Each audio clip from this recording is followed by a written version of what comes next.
Hey everybody, this is Rolls a Gamer. Welcome to episode 16 of the Thousand Arms playthrough. And we are now going to get our second Sacred Beast Summon monster. Whatever. But as you can see, we are not being impeded by somebody else this time.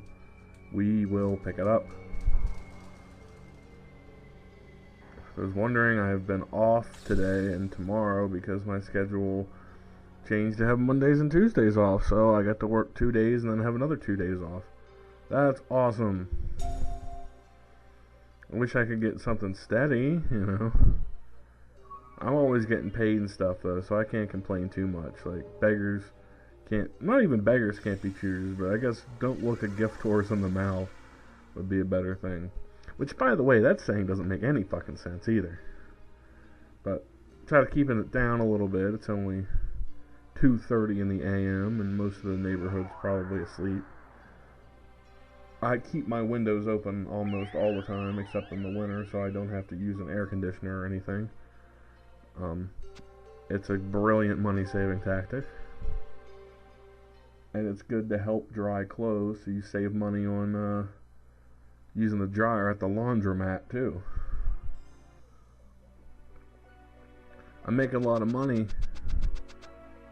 Alright, let me back that up. I make enough money to be frivolous, but I choose not to be.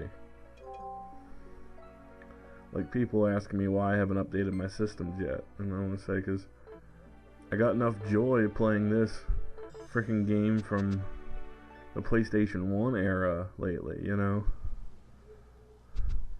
Being said, I'll probably play some 360 tomorrow. I'm on like an achievement getting campaign, but I do want to update. I'm just not sure if I'm going to go PS4 or Xbox One, because Xbox has Street Fighter, which, and honestly to me, is kind of a reason to go there, but you know, at the same time, overall, the PS4 probably has a better selection. But I already paid 2 years worth, actually. Well, starting March of this year, I've talked about it before, but I was charged an automatic renewal fee for Xbox Live. Plus, that's the birthday gift my family gets me each year, is a year of Xbox Live Gold, which is really, not to get me anything, but I appreciate it. So I guess that's how you know you've become an adult, when you don't want to expect gifts from people, and you're okay with that. Not like your family never bought you Christmas gifts or anything. Like, I got a lot of stuff, but I'm content. Anyway, as we saw a little earlier there, that we have to rush down the hill because things are on fire.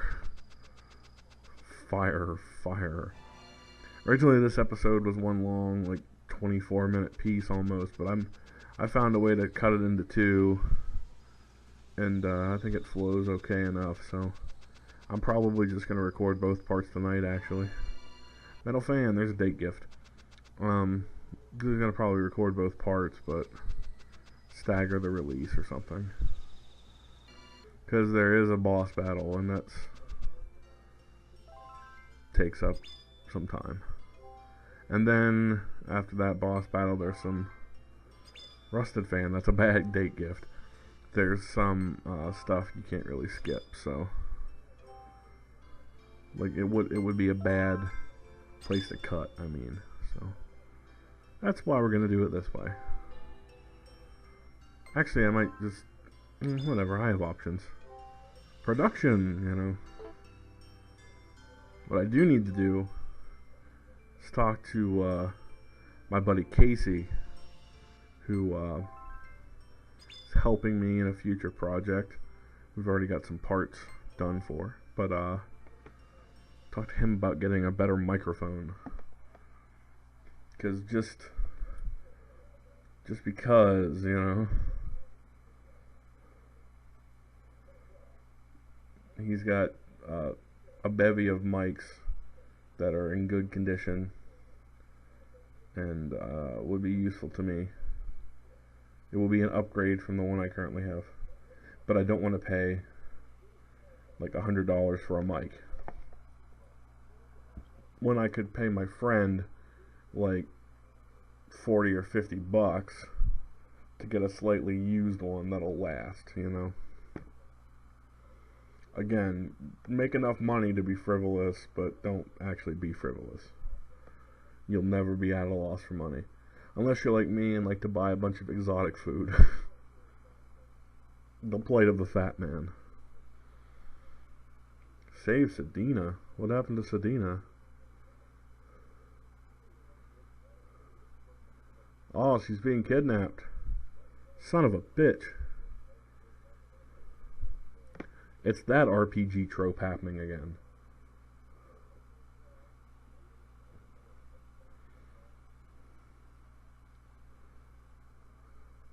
Kinda love those PS1 graphics.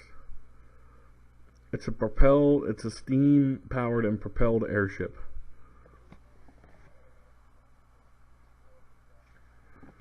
Horny old man, you've let us down for the last time.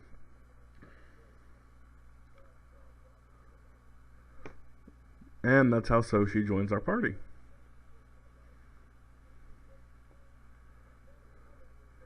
And I guess we're going to let Kyoko row the boat again, even though there's more people this time. But that's, I guess, not an important scene because it skips it. Boys B. See, I told you they relocated. So in past games, I had no reason to go back to that place. I'm not sure even if we can. I'm not sure if that boat even remains there. Like, it's not a static background piece, so it probably gets lifted away. Who's this? Oh, it's Jella. Jella is jealous that Dark Master wants Sedina instead of her to make a weapon. Character naming.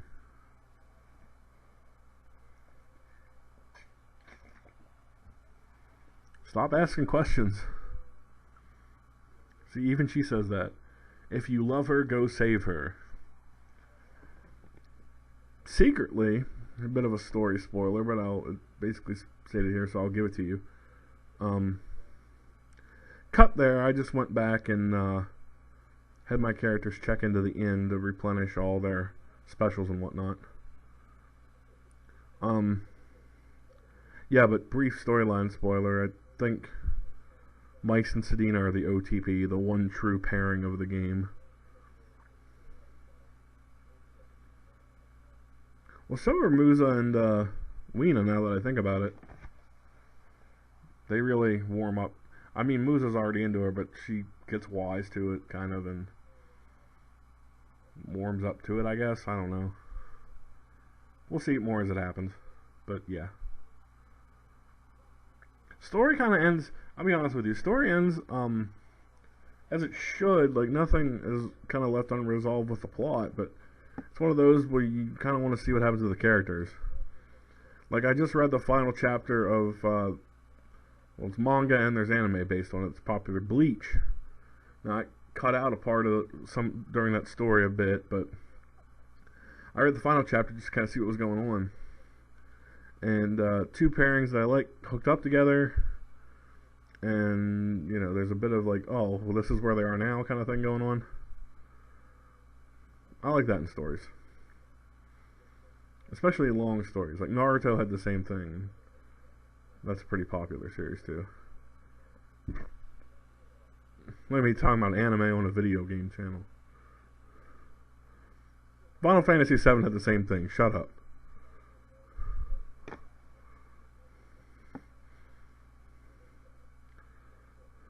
That's an awesome insignia. When I was a real little kid, I kind of thought that would be a cool tattoo to have. But now that I'm an adult and I do have cool tattoos, one of which is anime based, one is from a movie, and one of which is Zelda based, I I get sick of explaining them to people. All my other ones are music, and the one on my chest is my grandmother's initials after she passed away. But that's not, you don't really have to explain that one. The other ones, I'm sick of being like, this is Majora's Mask from The Legend of Zelda, Majora's Mask. It's an evil mask. To give them the goddamn plot summary of it, you know? Anyway, this ship is pretty straightforward. Let's get 2 hallways that go back and forth, and I actually had it memorized for a bit. Especially when you get to the parts where, like, it starts to fork back and, it gets another save location. That kind of stuff is where you know, like, I knew as soon as I came to this room, I thought there was an elevator here, but that's actually in another airship. So, I know where the end is for the most part.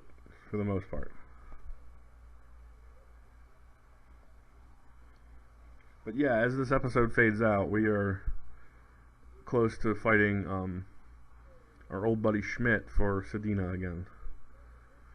You see, I kind of burned through a lot of stuff here, but picking up the treasure as well. So we will continue with that in the next episode of the Thousand Arms playthrough.